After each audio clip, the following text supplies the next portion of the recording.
Surveillance video is helping investigators track his movements before and after the alleged killings. The video you see now shows Nick Reiner surrendering to police just after 9 p.m. on Sunday.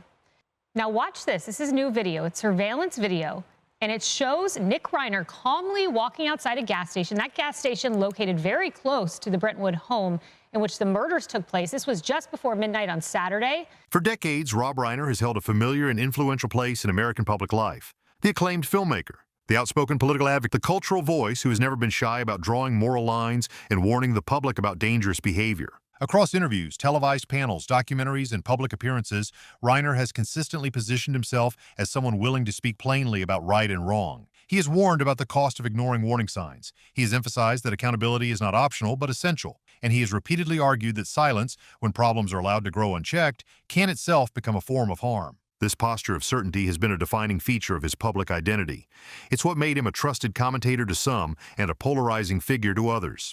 Either way, it established him as someone who believed deeply in the idea that patterns matter, that early intervention matters, and that waiting too long to confront uncomfortable realities often leads to worse outcomes. But now, that long-standing certainty has collided with a moment that feels deeply unsettling, not just for Reiner personally, but for the audience that has listened to him for years. As the first court hearing involving his son, Nick Reiner, begins, new footage connected to the case has been released. With it has come a renewed wave of public attention and scrutiny. Not accusations, not conclusions, but questions, persistent, unresolved, and increasingly difficult to ignore. According to information released by law enforcement and reported by Fox News Los Angeles, Nick Reiner was previously arrested in connection with an incident that remains under active investigation. The legal process is now moving forward. Details remain limited. And as always, the presumption of innocence applies. That distinction is essential, and it must remain central. Arrests are not convictions. Footage is not a verdict. And the courtroom, not public opinion, is where facts are meant to be tested. But what has unsettled many observers is not simply the existence of a legal proceeding. It's the growing sense that this moment feels like an escalation rather than an isolated event. A point where past warnings, public rhetoric, and present reality appear to be converging. The release of new footage has intensified that feeling. Not because it answers every question, but because it has prompted viewers to look backward as much as forward, to revisit old interviews, to rewatch past statements, to reconsider long-standing themes in Rob Reiner's commentary about accountability, ignored red flags, and the dangers of delay. This reassessment is not about rewriting history. It's about context. Words spoken years ago do not exist in isolation forever. They carry meaning forward, especially when circumstances change in ways no one anticipated. And so, beneath the surface of this unfolding legal process, a quieter question has begun to form. Not shouted, not sensationalized, but persistent. What happens when someone who spent years cautioning the public about ignored warning signs is suddenly confronted with a situation that brings those warnings uncomfortably close to home? It's a question without an easy answer, and for many watching now, it's precisely that unresolved tension between past certainty and present complexity that makes this moment feel heavier than the headlines alone would suggest.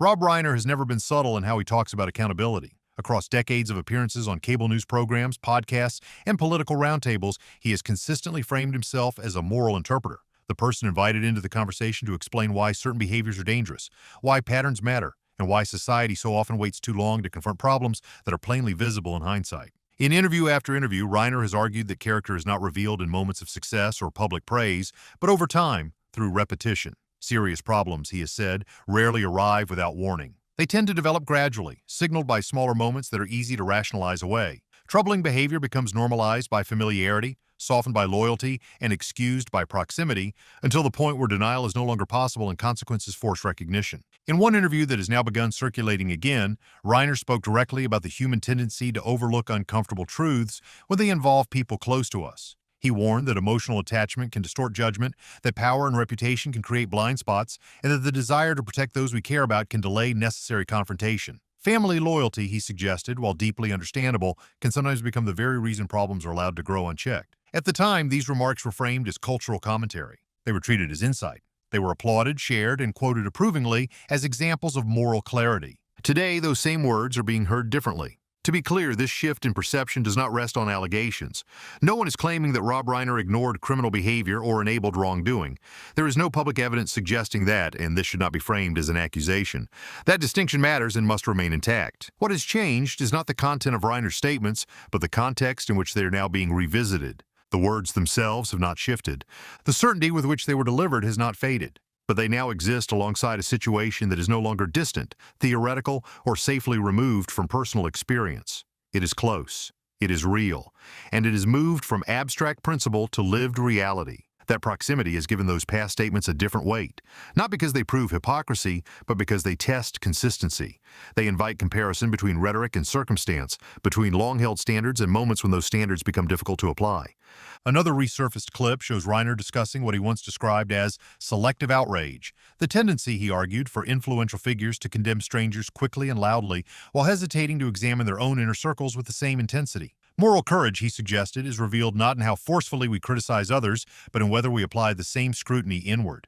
Accountability, he said in that interview, has to start at home, or it means nothing. At the time, the statement drew applause. It sounded uncompromising. It sounded principled. Today, it hangs unanswered, not because the idea itself is wrong. Few would dispute it, but because principles are far easier to defend when they apply to someone else, and far more challenging when they demand reflection, restraint, or uncomfortable honesty close to home.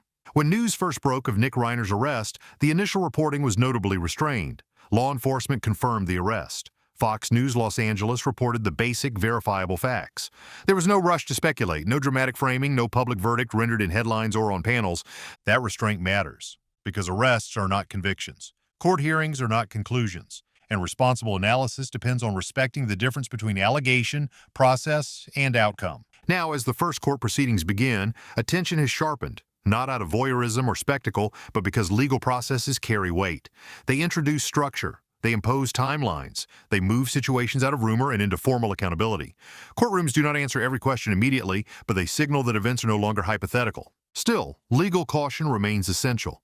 Nick Reiner is not a public figure in the traditional sense.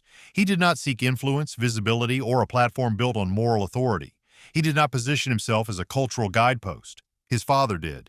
And it is Rob Reiner's decades-long role as a vocal moral commentator that makes this moment unavoidable, even as restraint, fairness, and due process must remain central. For years, Reiner argued publicly that context does not excuse behavior, that explanation should not become shields, that waiting indefinitely for perfect clarity can sometimes become a way of postponing necessary conversations. He warned that delay often feels responsible in the moment, but can later reveal itself as avoidance. Those statements are now being quoted again, not as weapons and not as accusations, but as reflections. What unsettles many observers is not the legal case itself. Courts will handle that. Evidence will be examined, arguments will be weighed, outcomes will follow their proper course. The discomfort lies elsewhere in a broader cultural tension that has surfaced repeatedly in recent years. Why are some families granted patience and privacy, while others face immediate and relentless scrutiny? Why is restraint praised in some cases, while hesitation is condemned in others? Rob Reiner has long argued that accountability protects society, that silence enables harm, that difficult conversations must happen early, not after consequences have already taken shape. He has warned that institutions and families alike often wait too long to act, hoping problems will resolve themselves quietly. Now, the same public that listened to those warnings is watching how he navigates a moment where restraint, privacy, and silence are understandable, but not neutral. This does not demand statements. It does not require public confession, and it does not invite judgment. But it does invite comparison, because when moral certainty has been expressed so clearly for so long, moments of proximity test how those principles function under pressure. And while silence may be legally prudent, it inevitably carries a different meaning when set against years of outspoken commentary. This is not a verdict. It is a moment of observation. And for many watching, the question is no longer about what the law will decide, but about how moral authority holds up when theory gives way to reality. In the days following the arrest, and as new footage connected to the case began circulating, a single word started appearing with increasing frequency online. It didn't come from law enforcement. It wasn't used by prosecutors or reporters laying out verified facts. It emerged instead from commentators, analysts, and ordinary viewers revisiting past material and trying to make sense of what they were seeing. Chilling is a word that immediately demands caution. It should not be treated as a diagnosis. It should not be treated as a judgment. And it certainly should not be treated as a conclusion. Words like that can easily drift into exaggeration if they're not handled carefully. But the fact that the word surfaced organically and repeatedly is still worth examining, because what it reflects is not certainty, but perception, a shared sense that this moment feels serious, weighty, and unresolved, that it carries a gravity that goes beyond a single headline or a routine court appearance. That something about the convergence of events, timing, and past rhetoric has unsettled people in a way that is difficult to articulate, but equally difficult to dismiss. That perception did not emerge in isolation. In multiple interviews over the years, Rob Reiner himself warned about exactly this kind of dynamic. He spoke about how societies often ignore escalating behavior because addressing it is uncomfortable. how people rationalize unease, explain away concerns, or defer confrontation because doing otherwise would disrupt relationships, reputations, or stability. According to Reiner, the most dangerous moments are often not explosive. They're quiet, incremental, and normalized over time. Those warnings were not framed as rare anomalies or extreme edge cases. Reiner described them as common failures, predictable patterns, the kind of breakdowns that repeat themselves when accountability is delayed and difficult conversations are postponed until circumstances force them into the open.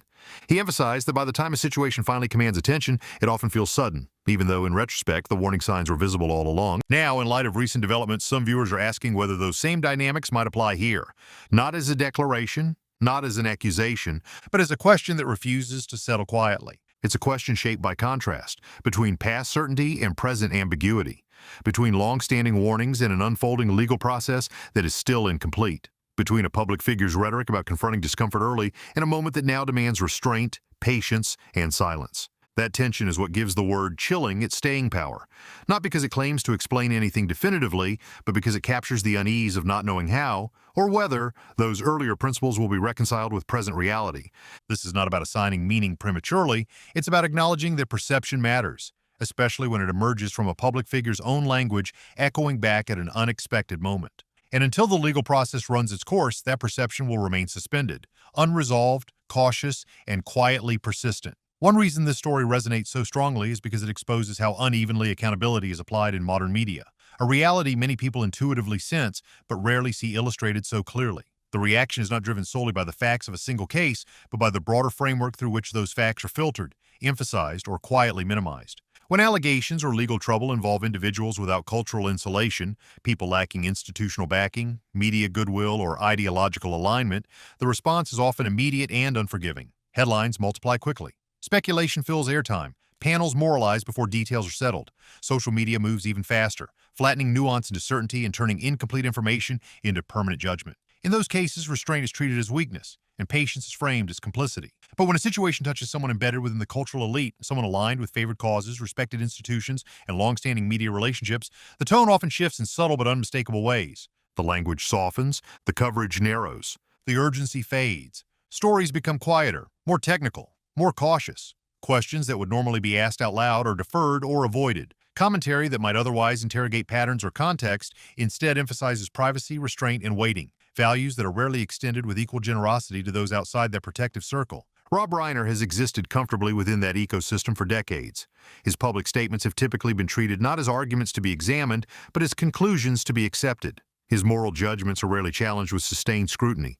When he speaks, the assumption has often been that his position is self-evident, rooted in principle rather than perspective. That history is precisely why this moment feels different, not because of what the media has done, but because of what it hasn't done. There's been no coordinated push to re-examine past rhetoric, no sustained effort to contextualize resurfaced footage, no widespread discussion of how previously stated principles intersect with present circumstances. The silence itself has become part of the story. The resurfaced footage did not gain traction because networks elevated it or publications framed it as newsworthy. It spread organically. Viewers shared it with one another. Clips circulated not as accusations, but as reminders. Reminders of what was said, how confidently it was said, and how little has been said since. That contrast has proven more powerful than any allegation ever could, because it does not rely on outrage, it does not require speculation. It simply places past certainty next to present restraint and allows the audience to notice the difference on its own. There is no demand being made, only a comparison being observed, and for many viewers, that comparison has quietly undermined something deeper than trust in one individual. It has raised questions about the media environment itself, about who is scrutinized, who is shielded, and how consistency is applied depending on proximity to power. In that sense, this story is less about exposure and more about absence, less about what is being said and more about what is not. And sometimes, in public life, omission speaks louder than any headline ever could. It's important to pause here, because behind every headline is a family dealing with something real, painful, and deeply private. Legal crises are not entertainment, and no serious or responsible person should treat them as such. Court proceedings are not story arcs. Arrests are not plot twists. They involve real people, real consequences, and real uncertainty that unfolds slowly and often painfully. Rob Reiner is a father. Nick Reiner is a son facing a legal process that belongs in a courtroom, not on social media feeds or comment sections. That distinction matters.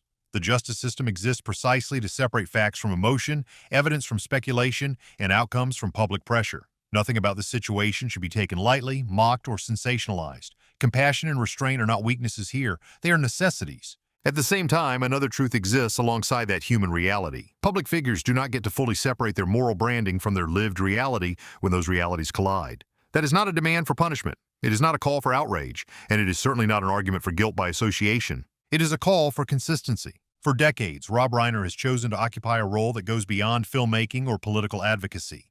He has repeatedly positioned himself as a moral voice, someone willing to judge behavior, warn the public about danger, and argue that silence in the face of troubling patterns can itself cause harm. Those positions were not forced upon him. They were claimed, embraced, and reinforced over time. And when someone builds authority on moral clarity, the standard they set does not disappear when circumstances become personal. If accountability matters, it matters universally, not selectively. If caution matters, it matters always, not only when it protects people with status or influence. If presumption of innocence matters, it matters for everyone, not just the well-connected or culturally insulated. Those principles either apply across the board or they slowly lose their meaning. This is where the resurfaced footage and past words weigh most heavily. They were not careless remarks made in passing. They were not emotional outbursts delivered in moments of stress. They were deliberate moral judgments, articulated carefully, repeated across years, and offered to the public as guidance on how society should think about responsibility, warning signs, and accountability. They were meant to set standards. Now, those words stand on their own. They are not contradicted by new statements. They're not clarified by follow-up explanations. They're not withdrawn. They exist in silence. And silence, while often understandable and sometimes necessary, is not neutral when placed next to a long public record of certainty. It invites reflection rather than reaction. It forces comparison rather than outrage. It asks audiences to weigh words against moments and principles against pressure. This is not about condemnation. It is about coherence. It is about whether moral authority is situational or enduring, whether principles hold only when they are comfortable or whether they remain intact when tested by proximity and pain. And that quiet question, unresolved, unspoken, but unavoidable, is what gives this moment its gravity. Not because anyone demands answers today, but because the standards were already set yesterday. This story will not linger because of the legal case alone. Courts will handle that as they are designed to do, methodically, deliberately, and based on evidence rather than emotion. The legal process will move forward. Filings will be made, arguments will be heard, and outcomes will eventually be determined.